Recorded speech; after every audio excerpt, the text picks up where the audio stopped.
Here we have a used 2022 Mitsubishi Outlander. This Outlander comes in the SEL trim level in mercury gray metallic, and then we do have black leather interior. For the powertrain, we get a 2.5 liter naturally aspirated 4-cylinder engine that's mated to a continuously variable transmission. And this one has just a little over 30,000 miles, so we're gonna see how it's held up. As we get to the front end here, we do have a pretty stylish front end, in my opinion. LED headlamps, LED fog lights, and LED daytime running lights. And I just like how the whole front end looks there. It does remind me of the Rogue, and I'll tell you why that's kind of interesting in a minute. Now down here we do get these 20-inch aluminum wheels. I like the look of those. Passive keyless entry on the front. Memory seats. One-touch automatic up and down windows, all 4 doors. Rear window lock is here. Power mirror controls, power folding mirrors, and we do have blind spot monitors in the mirrors. Power door lock controls are up there. And then we have the synthetic leather right here. And that makes a big difference in how this thing looks, so I'm glad they did that. And then this needs to be kind of cleaned up. I'm sure it stains easily. That's that hard plastic. Bottle holder here, map pocket. And then we do have the power lift gate there. There's the hood release. And then we do have a manual tilt and telescopic steering wheel, pretty easy to use. And here's our power driver seat, 2-way power lumbar support. Love the quilted leather here. But I have that seat up front adjusted for someone of my size, being 6'3" with longer legs. So let's check out this rear seat room. So kind of a tight squeeze here, but when I move the seat all the way back, pretty decent room, I think, for the segment. Seat back pockets are on both sides, and then we also have 3-stage heated rear seats with automatic climate control, which is a nice touch. And then down here we have a USB-C and a USB-A charge port. View of the front from back here, and then a grab handle with a hook on either side. In the middle seat, the headrest is right there, and you can actually pull the strap and then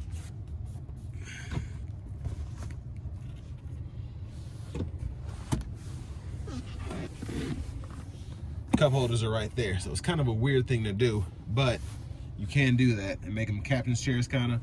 And then you also have the 3rd row in the back there. So this gives you seating for up to 7, but you have that extra middle seat there.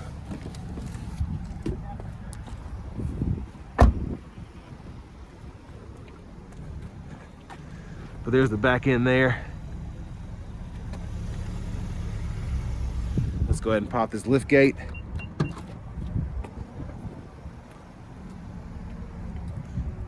And again, 3rd row's back here, but we also have a cargo shade if you want to use that too.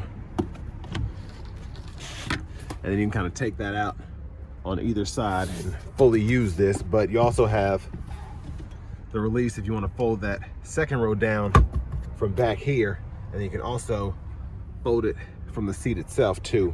And then for the 3rd row, just pull up there and then fold it flat that way. So pretty interesting how this, it does remind me of a Rogue. I'm seeing a lot of Nissan hints throughout.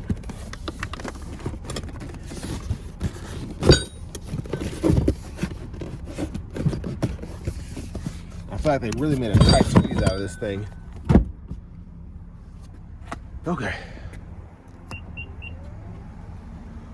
Because it doesn't quite feel like a Pathfinder, but feels like it's in between a Pathfinder and a Rogue to me. Capless fuel fillers there. That's an interesting sound. I'm going to show you with this seat folded down. Well, got to scoot it back a little bit. And then that's how they'll fold flat there. And then you can just pull this back up to get that back into place. Very impressive. We have side rear airbags in this thing. That's pretty impressive. I don't see that a lot in SUVs. Usually it's just the curtain airbags. And then to our front passenger seat, there are the controls there. Side pocket, glove compartment. So yeah, I don't know what all that white staining is. Kind of weird. But back to the front end. Let's pop this hood. And then you do need to use the stick to hold it up. It's integrated right there. And I think you put it down right there. But there's that 2.5 liter 4-cylinder.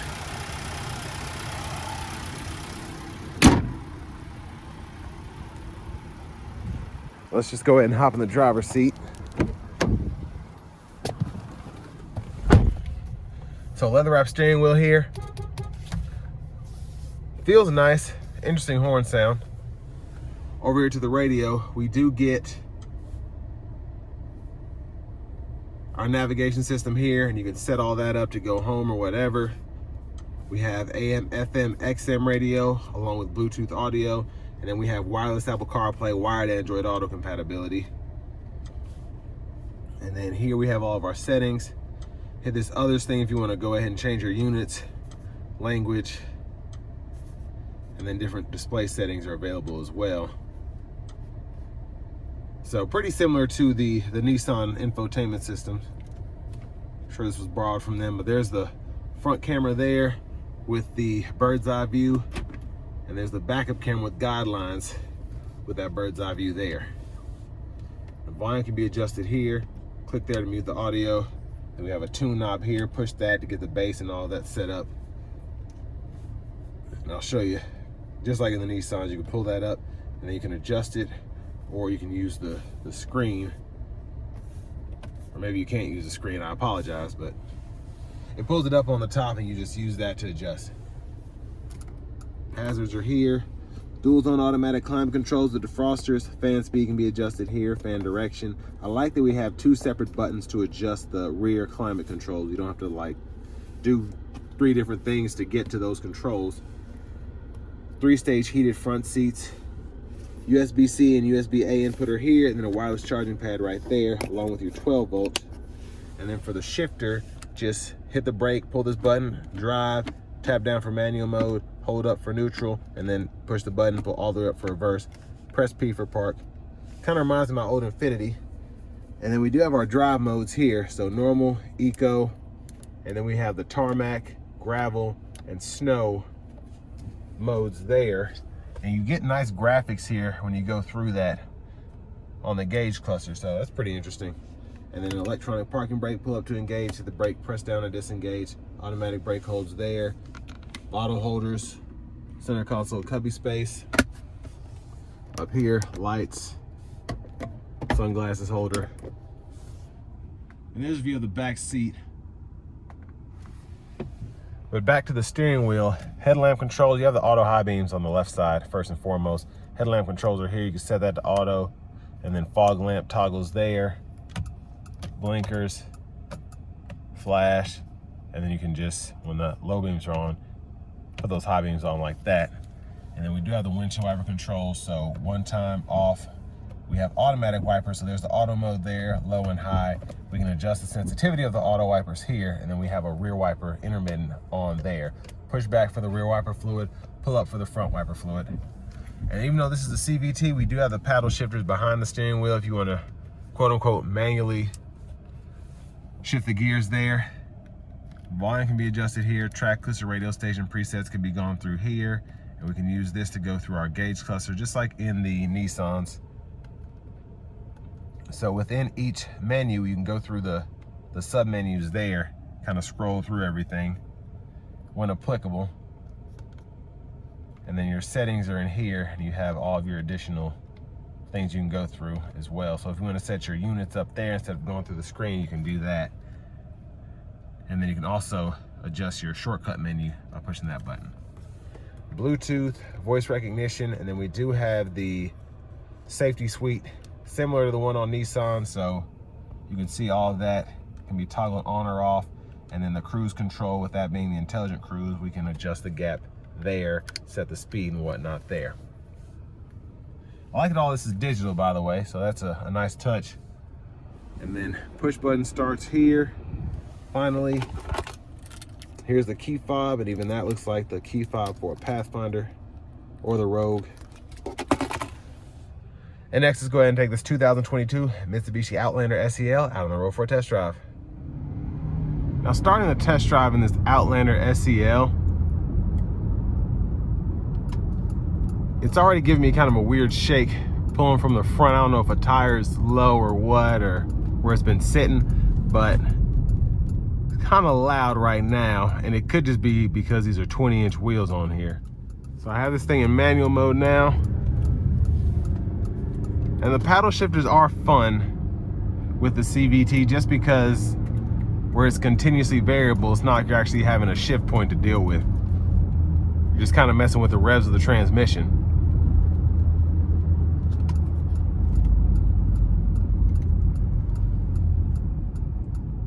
I'm gonna put it back into auto mode. We're in normal mode now, but I'm gonna put my foot to the floor. And gets up to speed relatively quickly. That's one of the cool things about having a CVT is you don't have to worry about shift points, so that's not slowing you down. And then just having the fuel economy to go with it is always nice. But we're gonna test out the safety system here. I'm gonna adjust this gap back for the cruise. So it's slowing me down to keep that safe distance between myself and this vehicle in front of me. But I don't know if it's the 20s or what it is, but the ride quality is just a bit shaky.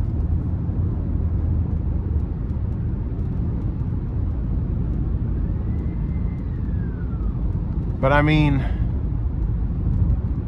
not terrible.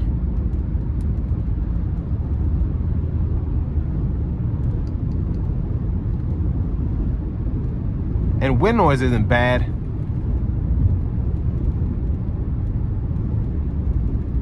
But overall, I find this interesting that this feels so much like a Nissan, just from the layout of everything. But I do like the looks, I think, similarly, if not better than the newer Nissans that are out, with this being a 22 model.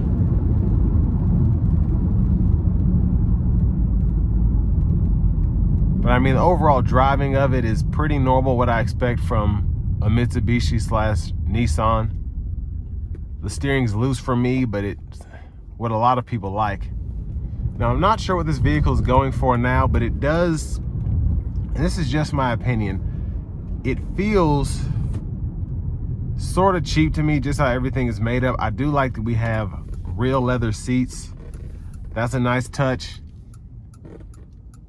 I like the leather wrap steering wheel. I definitely wish I would have had that seat secured properly.